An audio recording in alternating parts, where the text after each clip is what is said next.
नमस्कार, मी मनीषा जयप्रकाश। आपण पाहत आहात लोकसंदेश न्यूज। पाहूया आजच्या सविस्तर घडामोडी। सांगली, मिरज आणि कुपवाड महापालिका, जिल्हा प्रशासन आणि पोलीस प्रशासनाच्या CREDAI Sangli art of living यांच्या वतीनं छत्रपती शिवाजी महाराज स्टेडियम येथे आंतरराष्ट्रीय योग दिन आयोजित करण्यात आला होता।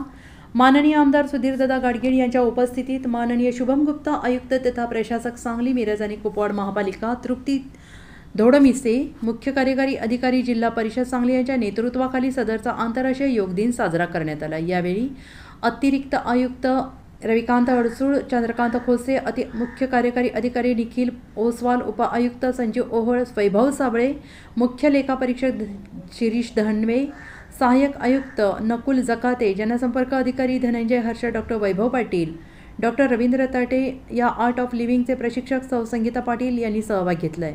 तसेच आर्ट ऑफ लिव्हिंगचे कार्यकर्ते आणि क्रीडाई संस्थेचे पदाधिकारी मोठ्या संख्येने उपस्थित होते।